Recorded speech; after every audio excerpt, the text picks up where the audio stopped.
নতুন করে আজকের বাস্তবতায় যেটা যুক্ত হয়েছে সেটা হলো কিভাবে ভাইরাল হুজুর হওয়া যায়।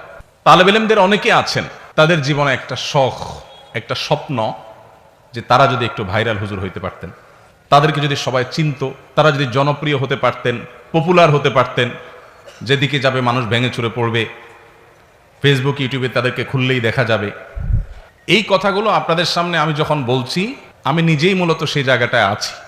আমি নিজে থেকে সেই কথাটা আপনাদেরকে বলার উদ্দেশ্য হলো, এখানে আমার মুরব্বীরা, আমার ওস্তাজদের ওস্তাজতুল্লাহ মুরব্বীরা আছেন, তাদের উপস্থিতিতেই বলছি যে আমাদের মাদ্রাসার শিক্ষার্থীদের মধ্যে এই যে একটা শৌক, এই যে একটা আগ্রহ জেগেছে, এটাকে আমি কখনো পজিটিভলি দেখি না, আমি কখনো এটাকে ইতিবাচকভাবে দেখি না। আমার ছেলেও মাদ্রাসায় পড়ে, হেফজু শেষ করেছে, সর্বেকা পরীক্ষার্থী। আলহামদুলিল্লাহ, সচেতনভাবে সজ্ঞানে আমার ছেলেকে, তারপরে যে ছেলেটা আছে, কয়েকটা ছেলে আছে আমার, তাদের কাউকে কখনো ক্যামেরার সামনে তারা যেন না আসে, মিডিয়ার সামনে যেন তারা না আসে, সোশ্যাল মিডিয়াতে যেন তাদের বিচরণ না হয়। এ ব্যাপারে আমি, আমার পরিবার, আমরা খুব সচেতন, খুব সতর্ক। আমার ছোট ভাই বা সন্তানের মতো বয়সী আপনারা যারা আছেন আমার সামনে, সেই মাদ্রাসার ছাত্র ভাইদেরকে বলছি, এই ব্যাধি থেকে যদি আপনি বের হয়ে আসতে না পারেন, আর যা হোক, উম্মার জন্য উপকারী কোনো কিছু আপনার দ্বারা কখনো সম্ভব হবে না। আপনার নিয়তের ভেজাল এখান থেকে শুরু হবে। যদি আপনি চিন্তা করেন আমাকে প্রসিদ্ধ হতে হবে, ভাইরা আমার, আমি প্রসিদ্ধ হয়ে গেছি, কিন্তু এর পেছনে যে কোনো মেকানিজম, কোনো সুদূর প্রসারী প্ল্যান পরিকল্পনা ছিল, ব্যাপারটা তা না। এটা প্রায় পুরোটাই আল্লাহ রাব্বুল আলামিনের ইচ্ছা, পুরোটাই আল্লাহ তাআলার ইচ্ছা। এখানে প্ল্যান প্রোগ্রাম করে কোনো পরিচিতি আমি অর্জন করিনি। আমার নিজের যে সব নিয়ত খালেস আছে তা বলছি না, আমি শুধু এটুকু বলছি যে এইটার জন্য আলাদা কোনো চেষ্টা করা, এবং তালেবে ইলমদের মধ্যে এই যে বিশেষ করে উপরের জামাতগুলোতে ওঠার পর থেকে আজকাল তো যে গ্রিন স্ক্রিন দিয়ে আপনার মাহফিলের ব্যানার লাগায়া বক্তা সাজার বিভিন্ন নাটক, আপনারাও জানেন না? কিভাবে জানেন? কিভাবে দেখছেন আপনারা? তার মানে সব মোবাইলে আসক্ত। আমি কোথাও গেলে, বিশেষ করে ছোট বাচ্চা কাচ্চাকে কেউ নিয়ে আসলে যদি বলে যে হুজুর আপনাকে চিনে, তাই বলে আমাকে চিনে, ওর জিন্দিগিতে তাহলে বরবাদ। কারণ আমাকে কোনো বাচ্চা মানুষ চেনা মানে ওর লাইফ বরবাদ হয়ে গেছে। এর মানে এই ছেলে মোবাইলে আসক্ত, তো লক্ষণ খারাপ। মা বাপ তো মনে করে এটা বললে আমি খুশি হয়ে যাব, তার বাচ্চা আমাকে চিনে। আমার বাচ্চা, আপনার বাচ্চা আমাকে চিনে, এর মানে হলো আপনি দায়িত্বশীল অভিভাবক না, আপনি আপনার বাচ্চাকে মোবাইলে আসক্ত করে ফেলেছেন। আলহামদুলিল্লাহ, আমি আমার বাচ্চাদেরকে মোবাইল থেকে দূরে রেখেছি, এখনো পর্যন্ত তারা দূরে, অনেক বড় হয়ে গেছে বয়সে, এখনো পর্যন্ত মোবাইল থেকে দূরে তারা, আলহামদুলিল্লাহ। সামনে কি হবে যায় না, এখনো পর্যন্ত চেষ্টা করছি। ভাইরা আমার, এই জন্য আপনাদের নিয়তগুলোকে, আমাদের নিয়তগুলোকে খাঁটি করতে হবে ভাই। কি নিয়ত হবে? আমার সাধারণ শিক্ষিত ভাইরা যারা আছেন, পর্দার আড়াল থেকে যে সমস্ত মা বোনরা শুনছেন, আপনাদেরকে বলছি, ছেলেকে মাদ্রাসায় ভর্তি করে আলেম বানাবেন কেন? উদ্দেশ্য কি? অনেক মায়েরা আছেন সন্তানকে ভাইরাল হুজুর বানাইতে চান, যে তার সন্তান পপুলার আলেম হবেন। আপাত দৃষ্টিতে শুনতে মনে হয় যে খারাপ কি, কিন্তু এটার পেছনে দুনিয়াবি গন্ধ আছে, এটার পিছনে ভয়ঙ্কর একটা রোগ আছে, ব্যাধি আছে। আমার ছাত্র ভাইরা যারা শুনছেন তারা হয়তো মনে করবেন, ভাই নিজে ভাইরাল হয়ে গেছেন তো, এখন আর আমাদের ভাইরাল হওয়াটা চান না আপনি। যদি কাউকে জুহুদের ওয়াজ করি, বলে ভাই আপনাদের তো অনেক হয়ে গেছে পয়সা করি, এই জন্য আমাদেরকে এখন জুহুদের ওয়াজ করেন। ভাইরা আমার, আল্লাহ রাব্বুল আলামিন আমাদেরকে দ্বীনি ইলম অর্জন করার এই নেয়ামত যাদেরকে দান করেছেন, এই নেয়ামতটা অনেক বড় নেয়ামত। শয়তান এটাকে নষ্ট করার জন্য সবচেয়ে বেশি যে অস্ত্র ব্যবহার করে সেটা হলো আমাদের নিয়তের ভিতরে ভেজাল ঢুকাই দেওয়া। এই জন্য আমাদের নিয়তগুলো খাঁটি হইতে হবে। আমি বলছিলাম যে সমস্ত মা বাবা, এখানে অনেক জেনারেল শিক্ষিত ভাইয়েরা আছেন, মুরব্বীরা আছেন, মায়েরা পর্দার আল থেকে শুনছেন, তাদেরকে বলছি, সন্তানদেরকে মাদ্রাসা ভর্তি করাবেন, আপনার উদ্দেশ্য হবে যে আপনার সন্তান মাদ্রাসায় কোরআন এবং হাদিস শিখে সে খাঁটি মুসলমান হবে, মুত্তাকি হবে, আল্লাহওয়ালা হবে, পরহেজগার হবে, আল্লাহকে চিনতে পারবে, এবং সে যা শিখবে জানবে সেটা দাওয়াত মানুষকে দিবে। মাশহুর হওয়া, প্রসিদ্ধ হওয়া, পপুলার হওয়া, জনপ্রিয় হওয়া, জনপরিচিত হওয়া, এটা জরুরি না। আল্লাহ সুবহানাহু ওয়া তাআলা কাউকে দিয়ে যদি মুসলিম মিল্লাতের খেদমত নিতে চান, তার মাশহুর হওয়া জরুরি না। হাজার লাখো অগণিত মাশহুর হওয়া ছাড়া দুনিয়াতে দ্বীনের খেদমত মাশহুরদের চাইতে অনেক বেশি করে গেছেন। আল্লাহর কাছে মাকবুল অনেক বেশি আছে। বিশেষ করে সোশ্যাল মিডিয়ার এই সময়টাতে আমাদের মাদ্রাসার ছাত্র ভাইদেরকে এই কথা বোঝানো বড় কঠিন। আমার যদি সুযোগ থাকতো, একজন একজন করে তালেব ইলমকে ধরে আমি বোঝাতাম যে আল্লাহর ওয়াস্তে এই জনপরিচিতির যে ব্যাধি, বিশেষ করে এটার খাহেশ, এটার যে স্বপ্ন, এটার যে শখ, এটা ওয়াল্লাহি আমাদের নিয়তগুলোকে ধ্বংস করে দেয়, আমাদের মধ্যে বদনিয়তি ঢুকায় দেয়, আমাদের উদ্দেশ্যের মধ্যে ভেজাল ঢুকায় দেয়, এবং উদ্দেশ্য যখন ভেজাল হয়ে যায়, কর্ম বা আমলও ভেজালযুক্ত হয়ে যায়। এই জন্য আপনাদের প্রতি আমার প্রথম অনুরোধ, যদি আপনারা এই যুগের চ্যালেঞ্জ মোকাবেলার উপযোগী আলেম এবং দায়ী হতে চান, সর্বপ্রথম শর্ত হলো নিয়তকে খালেস হতে হবে। আমি এই ইলম দিয়ে মানুষের কাছে বাহবা পাওয়া, মানুষের সামনে যাওয়া, মানুষ আমাকে শুনবে, অনুসরণ করবে, এগুলো আমার মাকসাদ হবে না। আমার মাকসাদ হবে আমি নিজে ভালো মানুষ হব, ভালো মুসলিম হব, ভালো মুত্তাকি হব, ভালো আল্লাহওয়ালা হব, আল্লাহর সাথে তাআল্লুক হবে, কোরআন এবং হাদিসের জ্ঞান আমার অর্জন হবে, সেই জ্ঞান দ্বারা নিজেকে সাজাবো, সমাজের মানুষের উপকার নিয়ে আমি ভাববো, চিন্তা করব, অন্যদেরকে দাওয়াত দিব, এটা আমার উদ্দেশ্য। আল্লাহ সুবহানাহু ওয়া তাআলা যদি এই উদ্দেশ্য পূরণের জন্য আমাকে মাশহুর করেন, আলহামদুলিল্লাহ। আল্লাহ যদি গায়রে মাশহুর রেখে আমার খেদমত দিতে চান, তাও আলহামদুলিল্লাহ। আল্লাহ যেটা আমার জন্য কল্যাণের সেটা করেন। আমার উদ্দেশ্য কোনো মাশহুর হওয়া নয়। আল্লাহ তাআলা আমাদেরকে এরকম নিয়তগুলোকে খালিস করার তৌফিক দান করুন। ভাইরা আমার, খুব বেশি কথা বলার সুযোগ নাই, অনেক অল্প সময় আমার হাতে। আমি দ্বিতীয় পয়েন্টে চলে যাচ্ছি, সেটা হলো এ যুগে আমাদের মাদ্রাসার ছাত্র ভাইদের মধ্যে এলমি সালাহিয়াত, একাডেমিক যোগ্যতা, এটাকে খুব বেশি বলিষ্ঠ করতে, শক্ত করতে এবং শানিত করতে দেখা যায় না, খুব কম। আমাদের অনেক ছাত্র ভাইরা আছেন যারা মাশাআল্লাহ অনেক মেধাবী, তারা চেষ্টা করলেই তারা অনেক বড় কিছু হতে পারেন। ছাত্র জীবনে আমার একটা প্রিয় কিতাব ছিল তালিমুল মুতাআল্লিম। এখন এটা নেশাবে আছে কিনা জানি না, আমাদের সময় ছিল, এখনো আছে আলহামদুলিল্লাহ। তালিমুল মুতাআল্লিম এই কিতাবটা সবসময় আমার সাথে থাকতো ছাত্র জীবনে। আর কিতাবের উপর একটা শের আমি লিখে রেখেছিলাম আমার হাতে। শেরটা হলো ওয়ালাম আরা ফি উয়ুবিন নাসি আইবা কানাকসিল কাদিরিনা আলা তামামি। একজন মানুষ অনেক বড় মানুষ হতে পারে,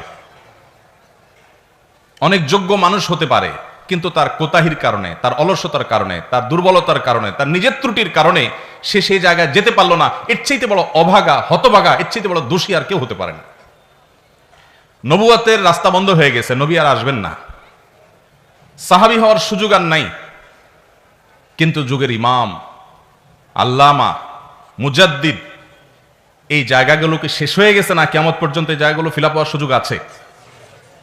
তাহলে আমি সেই জায়গায় যাওয়ার জন্য আমার একাডেমিক যোগ্যতাটা হলো ফাউন্ডেশনের মতো, অর্থাৎ দর্শী কিতাবগুলো হল করে, শুধুমাত্র কিতাব নয়, পুরো বিষয়কে ভালোভাবে রপ্ত করে তারপর সামনে অগ্রসর হওয়া, এটা হলো সিঁড়ির মতো।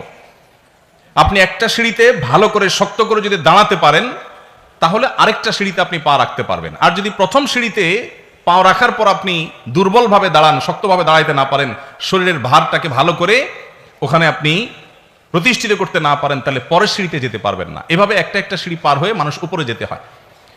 আপনি যদি এ যুগে বাংলাদেশের মুসলমান সহ গোটা বিশ্বে মুসলমানদের যে কঠিন দুরবস্থা চলছে, এই দুরবস্থায় আপনি কান্ডারির ভূমিকা যদি অবতীর্ণ হতে চান, আপনি যদি এই যুগের চ্যালেঞ্জ মোকাবেলার জন্য উপযোগী দাঈ আল্লাহ হতে চান, তাহলে আপনার একাডেমিক যোগ্যতা, দর্শী কিতাবগুলো হল করার বিষয়টাতে আপনাকে সবচেয়ে বেশি মনোযোগী হইতে হবে। আমি আমার ছাত্র জীবন সম্পর্কে কথার ফাঁকে ফাঁকে দুই চারটা কথা আপনাদেরকে বলবো, এই গল্পগুলো শোনানো আপনাদেরকে উৎসাহিত করবার জন্য। আমি ছাত্র জীবনে যশোর জামিয়া ইসলামিয়া যখন পড়ি, আমার মনে আছে আমি সাইকেলে করে যেতাম আর আসতাম। ওই সাইকেলে করে যাওয়ার সময়ও যে মহল্লা দিয়ে যেতাম, খুব একটা গাড়ি ঘোড়া ছিল না, সকালে ভোরে যেতাম, তখনও মাঝে মধ্যে সম্ভবত মেশকাত জামাতের সময় নুখবাতুল ফিকার, এটা আমার ছোট কিতাব ছিল, ওইটা এরকম খোলা রেখে পড়তে পড়তে যেতাম, মাঝে মধ্যে একটু দেখতাম আবার বন্ধ করে নিতাম, আবার ওটা ফিকির করতে করতে যেতাম। ইস্তেমার ময়দানে গেছি, আমার মনে আছে নেব্রাস পুরা কিতাবের হিফজ করেছি আমি, শুরু থেকে শেষ পর্যন্ত। সূরা আকায়েদের কিসের নেব্রাস পুরাটা আমি শেষ করেছি এবং মুখস্থ করেছি, এবং সেটার উল্লেখযোগ্য অংশ ইস্তেমার ময়দানে। আমাদের এখন ছাত্র ভাইরা ওই যে ভাইরাল রোগে আগে থেকে ধরে, মনে করে যে সুরটা দরকার, চেহারাটা দরকার, সুন্দর ছবি দরকার, মেকআপ করা দরকার, ক্যামেরা বোঝা দরকার, ফেসবুক শেখা দরকার, এগুলো শুরু থেকে শুরু করে দেয়, এবং এর কারণে আমাদের ধ্বংস শুরু হয়ে যায়। এই জন্য আপনাদের প্রতি আমার অনুরোধ, দর্শি কিতাবের প্রতি আপনাদের মনোযোগের বাইরে এই মুহূর্তে আর কোনো দিকে মনোযোগ দেওয়ার দরকার নাই। পরিপূর্ণ মনোযোগ দেন, এটা হলো আপনার ফাউন্ডেশন। এটার ভিত্তি যদি মজবুত হয় তাহলে এটার উপরে অনেক বড় বিল্ডিং হতে পারে। আর এই ফাউন্ডেশন যদি দুর্বল হয়, আপনার বাহ্যিক যোগ্যতা যতই হোক না কেন, আপনি কখনো উম্মার বড় কোনো খেদমত আপনি করতে পারবেন না। এই জন্য আপনাদের প্রতি আমার দ্বিতীয় অনুরোধ হলো, আপনারা আপনাদের দর্শি কিতাবগুলোর প্রতি, ক্লাসের বইয়ের প্রতি, সাবজেক্টের প্রতি আপনাদের সবচেয়ে বেশি মনোযোগ হবে। অন্য বিষয়ের প্রতি মনোযোগ যেন এই মুহূর্তে ছাত্র জীবনে খুব বেশি না হয়। যেটুকু হবে ওস্তাদদের মাথা হাতে হবে, ওস্তাদদের এরশাদ এবং তাওজীহের আলোকে হবে, নিজে থেকে না। নাম্বার 3, আমলি মশক। এটাও এখন দুর্ভিক্ষ হয়ে গেছে। আমাদের ছাত্র ভাইয়েরা যদি তাদের ব্যক্তিগত আমলের ক্ষেত্রে তারা ভালো করতে না পারেন, তারা কখনো উম্মার কান্ডারি হতে পারবেন না। সো কল্ড আলেম হতে পারবেন, তথাকথিত আলেম হতে পারবেন, কিন্তু সে আলেম আসলে উম্মাকে, ঘুমন্ত উম্মাকে জাগানো আলেম হতে পারবে না। যদি সেটা হতে হয়, ছাত্র জীবন থেকে যে যে জামাতে আছেন, এখন থেকে আপনাদেরকে নবী করিম সাল্লাল্লাহু আলাইহি ওয়াসাল্লাম প্রতিটা সুন্নাহর বাস্তব উদাহরণ হতে হবে। আমি যখন হাতিয়াতে পড়েছি মাদ্রাসায়, তখন নাহবে মীর পড়ি, আমার মনে আছে। হাতিয়া রজুর রহমতুল্লাহ আলাইহির কাছে নাহবে মীর কিতাবটা সরাসরি পড়ার সৌভাগ্য আমার হয়েছে। আমার তখন মনে পড়ে, আমি অনেক ছোট ছিলাম তখন। ফয়জুল উলুম হাতিয়া মাদ্রাসার ছাত্রদের প্রায় শতভাগ ছাত্ররাই তাহাজ্জুদ গুজার ছিলেন। তাহাজ্জুদ ছাড়া কোনো ছাত্র মাদ্রাসায়, এটা তসব্বুরও করা যেত না, এবং এটার জন্য কোনো ওস্তাজ কোনো দিন ডাকতেন না। আমি দেখি নাই কোনো ওস্তাজ তাহাজ্জুদের জন্য ছাত্রদেরকে ডাকছেন। কিন্তু তাহাজ্জুদের সময় প্রথম আমি যখন নতুন গেছি, দেখলাম যে সবাই উঠে যায়, আমি একা শুয়ে থাকি। এরপর আমারও আদত হয়ে গেল, দেখলাম যে শতভাগ ছাত্ররা তাহাজ্জুদে উঠে গেছে, এবং ভোর রাতে যে রোনাজারি, যে কান্নাকাটি শোনা যেত, সেটা এখন বোধ হয় মাদ্রাসাগুলোতে সোনার হরিণ হয়ে গেছে। ভাইরা আমার, আল্লাহ রাব্বুল আলামিনের সাথে তাআল্লুক যদি তালেব ইলমি জামানা থেকে না হয়, এটা পরে খুব বেশি একটা হয় না। আর মায়ের পেট থেকে যদি কোনো সন্তান হাত পা নিয়ে না আসে, এই সন্তানের পরবর্তীতে আর হাত পা হয় না। মাদ্রাসার চৌহদ্দি থেকে যদি আমলি তরবিয়ত না হয়, তাহলে পরবর্তীতে এগুলো আর হয়ে ওঠে না খুব বেশি, ইল্লা মা রাহিমা রব্বি। এই জন্য আপনাদের প্রতি আমার তৃতীয় অনুরোধ হলো, আমলি জিন্দেগি গড়বেন। এখানে যারা তালেব ইলমরা আছেন, আমি একটা সার্ভে করতে চাই, যদি আপনারা মন খারাপ না করেন, আসাতেজা একরাম যদি মনোকষ্ট না নেন। সেটা হলো, আজকে কি বার? শনিবার। এই যে বৃহস্পতিবার গেল মাত্র 2 দিন আগে, এই বৃহস্পতিবারে রোজা রাখা সুন্নত। এই রোজাগুলো কারা কারা রাখছেন ভাইরা? হাত তোলেন একটু।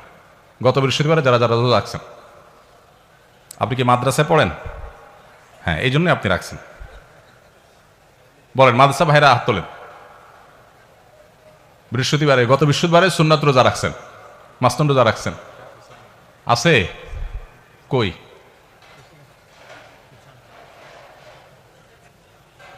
একজন আছে নাকি? আমি দেখতে পাচ্ছি এদিক থেকে। আর 2 জন, মাশাআল্লাহ। আচ্ছা, মাশাআল্লাহ। তাহলে এত তালেবের মধ্যে 2 জন ছাত্র রোজা রাখছেন। আমি আগে মাপ চেয়ে নিয়েছি কিন্তু এই সার্ভে করার জন্য। এবার আপনারা বুঝেন যে আমরা কোন জায়গায় দাঁড়ায় আছি। আপনি বলবেন যে কেন নফল রোজা রাখা কি আমাদের জন্য জরুরি এই মুহূর্তে? নফল রোজা রাখা তো জরুরি না, জরুরি হলে তার নফল হতো না। কিন্তু এই আমল আমরা যদি না করি, কে করবে? কারা করবে? আপনাদের উৎসাহ দেওয়ার জন্য বলে আমি বলছি, কিন্তু ফাঁকে ফাঁকে আমি আমার গল্প দেবো। এই গল্প দেওয়াটা আপনাদেরকে উৎসাহ দেওয়ার জন্য। গত বৃহস্পতিবারে আমাদের বাসা যখন সবাই রোজা রাখার জন্য সবাই সাহারি খাচ্ছে, সন্ধ্যা রাত্রে শোয়ার সময় যখন প্ল্যান হয়। তো আমার 10 বছরের ছেলেটাও রোজা রাখবে, আমরা বলছি না, রাখার দরকার নাই। সাধারণত নামাজ জন্য উঠাইতে তার কষ্ট হয়ে যায়, কিন্তু মাশাআল্লাহ এক ডাকে উঠে শিখি সাহারি খেয়ে নিল এবং রোজা রয়েছে। এখন আমরা মনে করি যে না খাইলে বা রোজা রাখলে আমার বোধহয় পড়াশোনাতে ঘাটতি হবে। কেন পড়াশোনা কেন ঘাটতি হবে? খানা না খাইলে, খানা যত কম খাওয়া যায় মানুষের শরীরে আমল ইবাদতের এনার্জি তত বেশি হয়। আমি এরকম যদি আরো অনেকগুলো আমল নিয়ে সার্ভে করি, আমার হাতে সময় নাই, তাহলে আমাদের প্রকৃত চিত্রটা ফুটে উঠবে। আমার ছাত্র জীবনে, আমি তো অনেক ছোট ছিলাম তখন, হাতিয়ার কথা যখন বলছি, আমার মনে পড়ে যে আমাদের ছাত্র ভাইয়েরা, এরকম ছাত্র ভাইয়েরা অনেকেই ছিলেন যারা তাদের আমল দেখে, আমলের পরিবেশ দেখে, আমরা যারা বাহির থেকে আসছি মাদ্রাসার ভিতরে ঢোকার পর আমল পরিবর্তন হয়ে গেছে। কোন জায়গায়, তারা কোন জায়গায়। ভাইরা আমার, আমাদের অনেক ছাত্র ভাইরা আছেন যারা আমাদের ব্যক্তিগত যে নফল আমল, এমনকি গুনাহ থেকে বেঁচে থাকার যে আবশ্যকীয়তা আছে, এটা আমরা অনেক ছাত্র ভাইরা বুঝি না। একটা সার্ভে করলে আপনারা এখানে কেউ হয়তো আমাকে সাড়া দিবেন না, সেটা হলো মাদ্রাসায়, এই মাদ্রাসায় কি মোবাইল রাখার অনুমতি আছে? নাই, নিষিদ্ধ। এরপরেও তলে তলে রাখেন, এরকম যারা আছেন তারা কি হাত তোলার হিম্মত আছে এখানে? নাই। অতএব এই অসাধ্য সাধন করার দরকার নাই আমার, থাক, এটা নিয়ে আমরা আলোচনায় না যাই। কিন্তু আপনি একটু বলেন তো, মাদ্রাসার নিজামে যখন কোনো কিছু নিষিদ্ধ হয়, সে নিষিদ্ধটা মানাটা আমাদের জন্য জরুরি নাকি জরুরি না? শরআন জরুরি কি জরুরি না? এই যে নিষিদ্ধটা আমরা অমান্য করি, আর যদি কারোর কাছে থাকেও, নিশ্চয়ই তিনি কোনো ধানাই পানাই করে, কোনো ছল ছাতুরি করে সেটাকে লুকাবার চেষ্টা করেন। এটা কি মুসলমান সুলভ কাজ? আমার কথা কি বুঝতে পারছেন? আপনার কষ্ট পাচ্ছেন বেশি? আপনারা মনে করছেন যে আমি শুধু পাম্পট্টিমূলক কথা বলেই চলে যাব, অপারেশন করবো, এটা চিন্তা করেননি। ভাইরা আমার, একজন তালেবুল ইলম কি মিথ্যা কথা বলতে পারে? পারে না। মাদ্রাসার জিন্দিগি থেকে যদি আমাদের মধ্যে তাকওয়ার চর্চা না হয়, আমি আগেই বলছি, বাকি জিন্দিগিতে তাকওয়ার চর্চা এটা খুব কঠিন। এই জন্য আপনাদের এখন থেকে প্রতিজ্ঞা করতে হবে, কোরআনে যা পড়ছেন, হাদিস থেকে যা পাচ্ছেন, ওস্তাজদের থেকে যা শিখছেন, এটার আমল এখন থেকে শুরু হইতে হবে, আজকে থেকে শুরু হইতে হবে, শতভাগ শুরু হইতে হবে। কোনো প্রকার কোতাহি করা যাবে না। কোন ছাত্র ভাই কি করছে, কেউ করছে না, সেটা আপনার দেখার দরকার না, আপনি একা করবেন। মনে রাখবেন, যুগ পরিবর্তনের জন্য হাজার হাজার মানুষের প্রয়োজন হয় না, অল্প সংখ্যক মানুষের প্রয়োজন হয়। আপনি ফরিদুকা ফি হাদাল আসর ফি হাদিহিল মাদ্রাসা হন, যে আপনি একা, অনন্য, অন্য কেউ হয়তো করে না। এখানে জুতা রাখার কি তরতিব আছে জানি না আমি, বা মসজিদে যাওয়ার সময় জুতা, বাইরে কিছু জুতা তো থাকে, তো বাইর হয়ে এসে যেটা রেডি পান ওইটা পায়ে নিয়ে দৌড় দেওয়ার রোগ আছে না অনেক তালেবের মধ্যে? একজন বলছে বহুত বহুত, তার মানে অনেক রোগ আছে। আচ্ছা, এটা কি শরআন জায়েজ কাজ না নাজায়েজ কাজ? কারোর জিনিস তার অনুমতি নেওয়া ছাড়া জায়েজ আছে? কিন্তু এটা যখন আমরা করছি, আমাদের মধ্যে এই ভাবনাই নাই, আমাদের মধ্যে এই অনুভূতিই নাই, এই আহসাসই নাই যে আমি একটা গুনাহের কাজ করছি। এরকম বহু গুনাহ আমি তালেব ইলম হয়ে করছি, আর এই গুনাহের সমুদ্রের মধ্যে নিমজ্জিত থেকে আমি উম্মার কান্ডারি হওয়ার চিন্তা করছি। ওয়াল্লাহি এটা দিবা স্বপ্ন। এগুলো হয়তো ছোটখাটো বিষয় আপনার কাছে মনে হয়, কিন্তু ছোটখাটো বিষয় না। ইমানদারের জিন্দিগিতে কোনো ছোটখাটো বিষয় বলতে কিচ্ছু নাই ভাইরা আমার। সেজন্য তৃতীয় যে অনুরোধটা আপনাদের প্রতি আমার থাকবে, সেটা হলো কোরআন এবং হাদিসের বাস্তব উদাহরণ হয়ে যান, কোরআন এবং হাদিসের একেবারে মূর্ত প্রতীক হয়ে যান, বাস্তব নমুনা হয়ে যান। যা জানবেন সেটা এখন থেকে আমল শুরু করে দিবেন, যেটা যখন শিখছেন শুনছেন সেটাতে তখন থেকে আমল শুরু করে দিবেন। আল্লাহ তাআলা আমাদেরকে আমলের তৌফিক দান করুন। আমার হাতে সময় থাকলে এই পয়েন্টে আরো অনেক কথা বলা দরকার ছিল, কিন্তু সময় নাই আমার হাতে, আর কয়েক মিনিট সময় আছে। শুধু এটুকু বলবো যে ভাইরা আমার, আমলের বড় দুর্ভিক্ষ চলছে, বড় দুর্ভিক্ষ চলছে। শেষ কবে আল্লাহর কাছে রোনাজারি করে কেঁদেছেন? আমি যদি এখন জিজ্ঞেস করি, হয়তো অল্প সংখ্যক ভাইদের হাত উঠবে, কিন্তু এটা দুর্ভাগ্যজনক।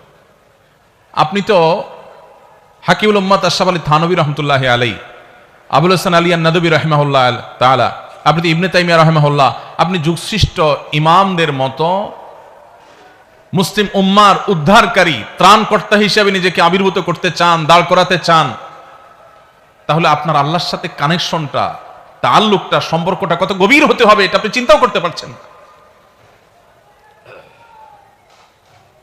আপনার অবসরের সময়গুলো মোবাইল ফোনে, সোশ্যাল মিডিয়াতে বিচরণ করার কথা আপনার তাসাউরেও আসা উচিত না। আপনার অবসরের সময়গুলো আল্লাহর সাথে আপনার কথা বলে দোয়ার ও নাজারের মধ্যে কাটানো উচিত। আমাদের মাদ্রাসার ছাত্র ভাইদের অনেকে আছে যে গত 2-4-6 মাসেও চোখের পানি ফেলে 5 মিনিটের জন্য আল্লাহর কাছে আহাজারি করার তৌফিক হয় নাই।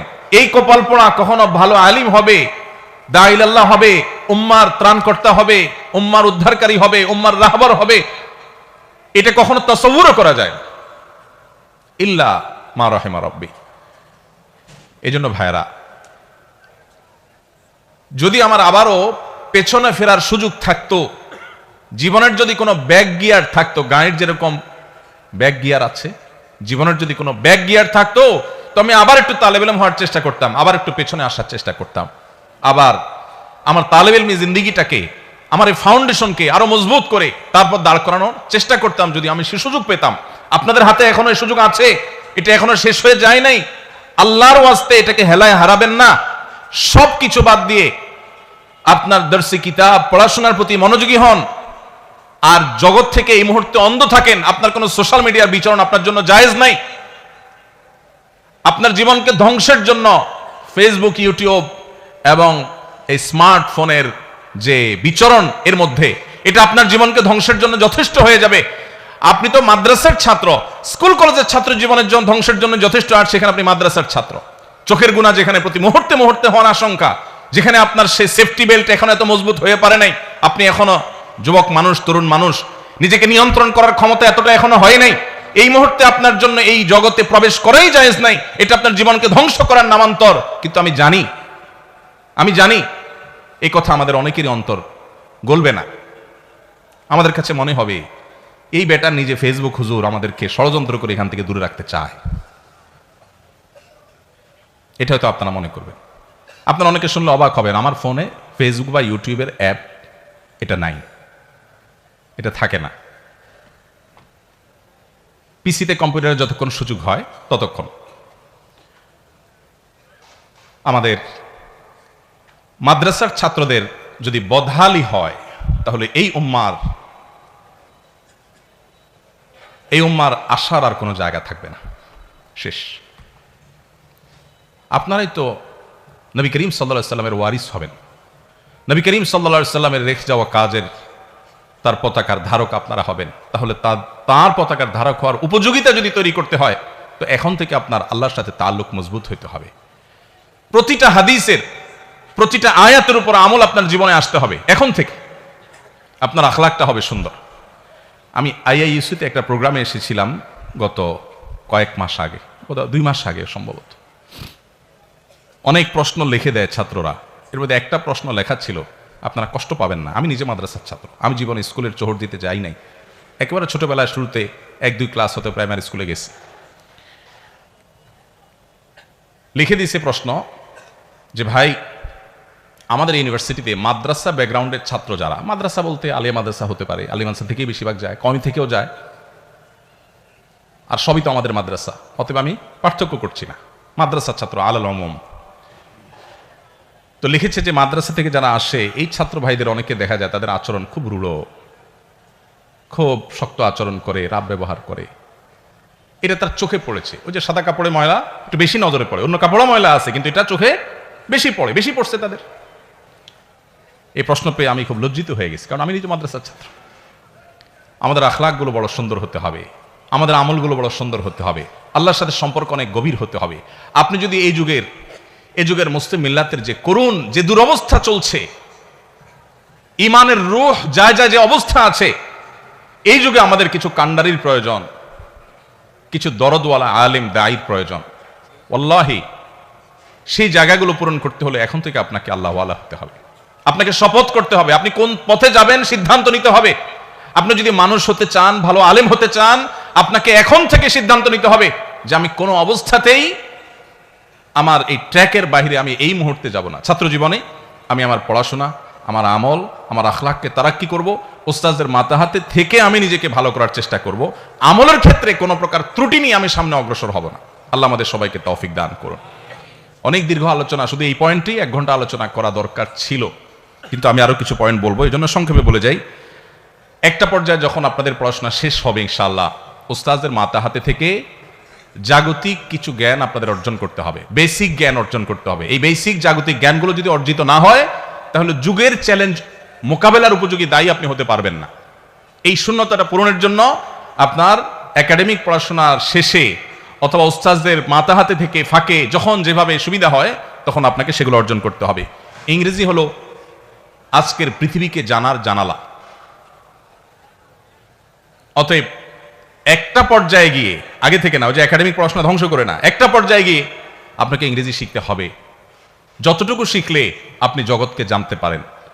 আর জগৎকে যদি আপনি না জানেন, তাহলে জগতের চ্যালেঞ্জ মোকাবেলার উপযোগী দায়ী হওয়ার কথা চিন্তাই করা যায় না। এর পাশাপাশি অত্যন্ত গুরুত্বপূর্ণ বিষয় হলো সোহবত এবং তরবিয়ত, যেটা হারিয়ে গেছে। ভালো মানুষের সংস্রব এবং সান্নিধ্য, নেককার মানুষদের সোহবত। শয়তান আমাদেরকে নিরাশ করে দেয়। কার সোহবতে যাব? মানুষ আছে কেউ? মনে হয় যে সব নাখান্দা নালায়েক, এরকম একটা ভাব আমাদের মধ্যে আসে। এটা শয়তানের অনেক বড় একটা শয়তানি। যা আছে এর মধ্যে আমার কাছে যাকে মুত্তাকি, বেশি পরহেজগার মনে হবে, আমি তার সোহবত নিব, আমি তার সান্নিধ্য অর্জন করব, আমি তার সান্নিধ্যের সৌরভের মধ্যে থাকার চেষ্টা করব। এবং এর পাশাপাশি 3টা জিনিস ছাড়া আমাদের জন্য, মাদ্রাসার ছাত্র তোলাবা উলামাদের জন্য খুব বেশি জরুরি। এর একটা হলো অলসতা ছাড়া, আরেকটা হলো আরাম প্রিয়তা ছাড়া, আরেকটা হলো সম্পদের মোহ, এটা থেকে মুক্ত থাকা খুব বেশি জরুরি। অনেকে আছি আমরা খুব অলস, আমরা পরিশ্রমী না, পরিশ্রম করতে চাই না। নবী করিম সাল্লাল্লাহু আলাইহি ওয়াসাল্লাম আল্লাহর কাছে পানাহ চাইতেন, আল্লাহুম্মা ইন্নী আউযু বিকা মিনাল আজজি ওয়াল কাসাল। আল্লাহ, আপনার কাছে অলসতা থেকে পানাহ চাই। একজন মুসলমান কখনো অলস হতে পারে না, তার জিন্দেগিতে অলসতা কখনো পেতে পারে না। কিন্তু আমরা অনেক ছাত্র ভাইরা আছি, অনেক ওলামারা আছি, আমাদের হাবভাব, আমাদের বডি ল্যাঙ্গুয়েজ, আমাদের উঠা বসা, আমাদের গতি প্রকৃতি, এগুলোর দিকে তাকালে বোঝা যায় যে অলসতা আমাদের মধ্যে ঝেঁকে বসেছে। আমাদের উদ্দেশ্যহীন ঘুম, উদ্দেশ্যহীন সোশ্যাল মিডিয়ার বিচরণ, ঘন্টায় ঘন্টা সময়ের অপচয়, আড্ডা, গল্প, জিন্দেগিকে বরবাদ করা, এগুলো আমাদের মধ্যে আজ ব্যাপক আকার ধারণ করেছে। প্রিয় ভাইরা আমার, আপনারা যদি যুগের ইমাম হতে চান, আপনারা যদি যুগের এই চ্যালেঞ্জ মোকাবেলার জন্য নিজেদেরকে উপযোগী করতে চান, তাহলে সেক্ষেত্রে 3টা জিনিস শুধু এখন নয়, সারা জীবনের জন্য ত্যাগ করার নিয়ত করতে হবে। অনেকে আছেন একটু নতুন ফারেক হয়েছে, আমাদের অনেক ছাত্র আছে যে হয়তো আমার কাছে বিভিন্ন কিতাব পড়ছে, আমি দেখি সে 2-3জন খাদেম নিয়ে চলে। আমি গতকালকেও যশোর সফর, একা একা চলে আসছি। তো অন্য সাথী ভাইরা যারা আছেন তারা দেখে বলে যে সাথে কেউ না। আমি না, সাথে তো কেউ নাই। সাথে কেন লাগবে? আমি কি বুড়া মানুষ নাকি? বলে না, ব্যাগ ধরার জন্য। ব্যাগ ব্যাগ কয় কেজি ওজন? 50 কেজি ওজন না তো। আর 50 কেজি ওজন তো টানা যায় আজকাল। আমরা অনেক আরামপ্রিয় হয়ে গেছি। এ বিষয়ে অনেক কথা বলা দরকার। শুধু এটুকু বলি যে খাদেম সর্বস্ব জীবন গড়বেন না। ছাত্ররা উস্তাদদের খেদমত করবে, ছেলেরা বাবার খেদমত করবে, ছোটরা বড়দের খেদমত করবে, এটা তাদের ফরিজা। কিন্তু আপনার ভিতরে চাহাত থাকবে না। অনেক ছাত্র ভাইরা আছেন মেশকাত দাওরা থেকেই মোসেতাও দেওয়া শুরু করেন যে আর 1 বছর পরে আমার সামনে একজন, পিছনে একজন, ডাইনে একজন, বামে একজন, খাদেম আর খাদেম, আমি বেষ্টিতে থাকবো। ভাইরা আমার, অলসতা এবং আরাম প্রিয়তা আর দুনিয়ার মোহ, এগুলো আমাদের ওলামাদের জন্য এখন মহামারী আকার ধারণ করেছে। দুনিয়ার মোহর কথাটা এই জন্য বললাম যে অনেকে আছেন তাদের জীবনে বড় ফিকির, ওই যে বললাম বক্তা হইতে হবে। মেশকাত দাওরায় গেলে বক্তা হইলে লাভ বেশি, পয়সা বেশি, বক্তাদের ইনকাম বেশি। আমি ঢাকায় যখন দারুল ইরশাদ মাদ্রাসায় পড়াই শুরুর দিকে, আমার তখন মাদ্রাসা থেকে আমি বেতন পাইতাম শুরুর দিকে 2800 টাকা, পরে 3000 টাকা। এই অবস্থা আমি বিবাহ শাদী করেছি। এরপরে মসজিদের ইমামতির জিম্মাদারি আসলো, সেখান থেকে সামান্য কিছু টাকা পাইতাম। আলহামদুলিল্লাহ, এটা দিয়ে চলছে। বহুদিন এমন হয়েছে যে একটা ডিম 2 ভাগ করে বা 3 ভাগ করে সবাই মিলে খেয়েছি। আমার আলিয়ার সঙ্গে আমরা এখনো আলাপ করি, একদিনের জন্য আমাদের নিজেদেরকে অভাবী মনে হয় না। আলহামদুলিল্লাহ, অভাবটা এটা মনের ব্যাপার। নবী করিম সাল্লাল্লাহু আলাইহি ওয়াসাল্লাম বলেছেন, লাইসাল গিনা বিকাসরাতিল আরদ ওয়ালাকিনাল গিনা গিনান নাফস। অনেক সম্পদ হলে মানুষ ধনী হয় না, ধনী হওয়াটা মনের ব্যাপার। আমার যা আছে এটাতে আমি হ্যাপি, আলহামদুলিল্লাহ। আমি কারোর সাথে কম্পেয়ার করি না, আমি অন্যের সাথে নিজেকে ছোট মনে করি না, তুচ্ছ মনে করি না, এবং সেটার সাথে কম্পেয়ারই করতে চাই না আমি। এটা হলো সচ্ছলতা। আর লাখ লাখ কোটি কোটি টাকা থাকার পরও আমার চেয়ে আরো বড় যিনি, তার দিকে তাকায় নিজেকে অভাবী মনে হয়, এটা হলো ফকিরগিরি, অভাবী। তো যারা নবীদের ওয়ারিস হবেন, যারা দাঈ আল্লাহ হবেন, তাদের মধ্যে এই মাল কামানোর চিন্তা, সম্পদশালী হওয়ার বাসনা থাকবে না। আল্লাহ সুবহানাহু ওয়া তাআলা দিয়ে দিয়েছেন, হয়ে গেছে, ভিন্ন বিষয়। কিন্তু নিজে থেকে এটার জন্য আগ্রহ এবং পাগল পড়া থাকা, লালায়িত থাকা, এটা কোনো ওয়ারাসাতুল আম্বিয়ার শান হতে পারে না। এটা আপনাদের জিন্দেগিতে প্রোফাইল থেকে এখন থেকে এটাকে মুছে নেন, যেটা আমার জীবনের টার্গেট না। আল্লাহ সুবহানাহু ওয়া তাআলা রাজ্জাক, অতএব তিনি আমাকে পালবেন, কখনো কষ্টে কখনো সুখে দিন যাবে, এটা বিষয় না। আমি আমার মিশন নিয়ে সামনে আগাবো, দেখবেন আল্লাহ তাআলা অনেক খেদমত দিবেন। নজরকে বড় করেন, নজরকে উঁচু করেন, দুনিয়া এবং তুচ্ছ বিষয়ের প্রতি নজর রাখবেন না। আল্লাহ আমাদেরকে তৌফিক দান করুন। সেই সাথে আল্লাহ যখন ফারেগ হওয়ার তৌফিক দিবেন, এমনকি তালেব ইলমি জামানাতেও যাদের সুযোগ আছে, সবার জন্য বলছি না, কিছু কাজ বিনা পয়সায় করার চেষ্টা করবেন। আল্লাহ যখন ফারাগাতের পরে তৌফিক দিবেন, দাওরা হাদিস শেষ করে, তাখাসসুস শেষ করে যখন আমলে যাবেন, খেদমতের ময়দানে যাবেন, 2-1টা কাজ হলেও রাখবেন এমন যে এটার কোনো পয়সা নিবেন না। হাল্লাকা সিররুন ইনদাল্লাহ, এর মধ্যে থাকবে যে এটা আমি আল্লাহর জন্য শুধু করছি। টাকা নিয়ে করলেই যে আবার গায়রুল্লাহর জন্য হয়ে যাচ্ছে, আমি তা বলছি না। আমি বলছি যে কিছু কিছু সিক্রেট, কিছু কিছু সির আপনার নিজের মধ্যে রাখেন, এবং কিছু কিছু কাজ করেন যেগুলো আপনি মানুষের কাছে প্রকাশ করবেন না। বিশেষ করে এই যুগের তালেব ইলমদের, এই যুগের নতুন মুতাখাররিজ যারা আমরা, তাদের জন্য এই জিনিসটা আমার কাছে খুব গুরুত্বপূর্ণ মনে হয়। আমি ব্যাখ্যায় গেলাম না, সময় আমার হাতে একেবারেই নাই। এবং সেই সাথে কর্মজীবনে যখন যাবেন, আমি আমার ক্ষুদ্র অভিজ্ঞতার আলোকে বলছি, তখন দুনিয়াবী বিষয় মশওয়ারা করার জন্য আল্লাহর ভয় আছে, মুত্তাকি পরহেজগার, দুনিয়ার ব্যাপারে খুব ভালো বোঝেন এরকম হুঁশিয়ার মানুষদের পরামর্শ, তাদের আইডিয়াস, তাদের উপদেশ, অ্যাডভাইস, এগুলোকে গ্রহণ করবেন।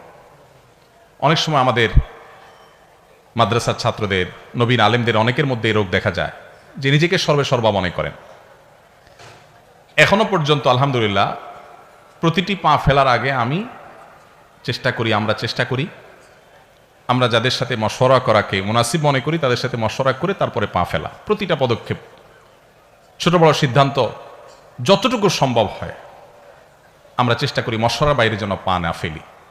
আমাদের তরুণদের মধ্যে, মাদ্রাসার ছাত্রদের মধ্যে, এমনকি মাদ্রাসার ছাত্রের বাইরেও জানা শিক্ষিত ভাইদের মধ্যে আজকাল পরামর্শ না করার একটা প্রবণতা আসছে। নিজের রায়, নিজের ফিকির, নিজের বুঝ, এটা কি সর্বসম্রা আমরা মনে করছি। মাদ্রাসার ছাত্রদের জন্য এটা আরো বেশি জরুরি। এজন্য যখন কর্মজীবনে প্রবেশ করবেন, বিশেষ করে নবীন ফারেগ আলেম যারা হবেন ইনশাআল্লাহ, তখন দুনিয়াবী বিষয়গুলো, দুনিয়া খুব ভালো বোঝেন এরকম পণ্ডিত, আবার একই সাথে উনি মুত্তাকি পরহেজগার, এরকম মানুষদের মশওয়ারা করে চলবেন। দেখবেন ইনশাআল্লাহ আপনার জীবনে ভুল ভাল কম হবে, আল্লাহ তাআলা হেফাজতে রাখবেন। আল্লাহ মশওয়ারাতে বরকত রেখেছেন। ইস্তেশারা, ইস্তেখারা, এই দুইটা জিনিস কন্টিনিউয়াসলি করে যেতে হবে। এবং সর্বশেষ দুটি পয়েন্ট বলতে চাই। তার একটি হলো, আল্লাহ রাব্বুল আলামিন যখন তৌফিক দিবেন ফারাগাতের পর, এমনকি তালেব ইলমি জামানাতেও যখন ছুটিতে বাড়িতে যাবেন, পড়াশোনার থেকে একটু ফারাগতের সুযোগ পাবেন, এই সময়টাতে মানব সেবা করার চেষ্টা করবেন, খেদমতে খালকের চেষ্টা করবেন। আমরা যদি উম্মতের নেতৃত্বের আসনে আসতে চাই, তাহলে উম্মার জন্য সব দিক থেকে নিজেদেরকে মুফিদ প্রমাণ করতে হবে, উপকারী প্রমাণ করতে হবে। মানব সেবা বা খেদমতে খালকের জন্য পয়সার প্রয়োজন নাই।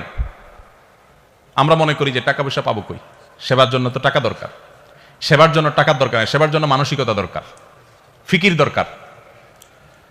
আপনার মসজিদের আশেপাশে যে রাস্তাঘাটে ময়লাগুলো পড়ে আছে, 2-4 জন লোক সাথে নিয়ে সেগুলো পরিষ্কার করা, পরিচ্ছন্ন করা শুরু করে দেন। এই যে একটা অভিযান শুরু করবেন, এটা হবে আপনার মানব সেবা। আমাদের নবী করিম সাল্লাল্লাহু আলাইহি সাল্লাম তিনি তার শৈশব থেকেই মানুষের সেবা করা, মানুষের খেদমত করার কাজে নিয়োজিত থাকতেন।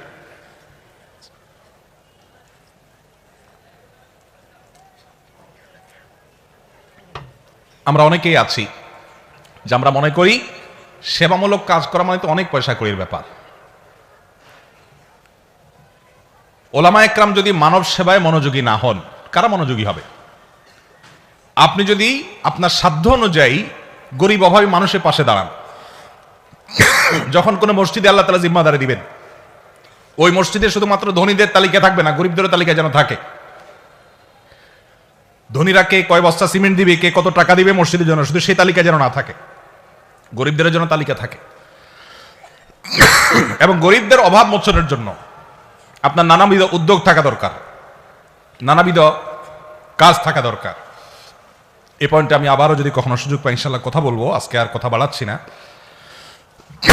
শুধু এটুকু বললাম যে আমাদেরকে উম্মতের সেবামূলক কাজের নেতৃত্ব আমাদের হাতে নিতে হবে। আজকে আসুন্নাহ ফাউন্ডেশন দেখেন আপনারা বা শুনেন, আল্লাহ রাব্বুল আলামিন আমাকে যখন বুঝ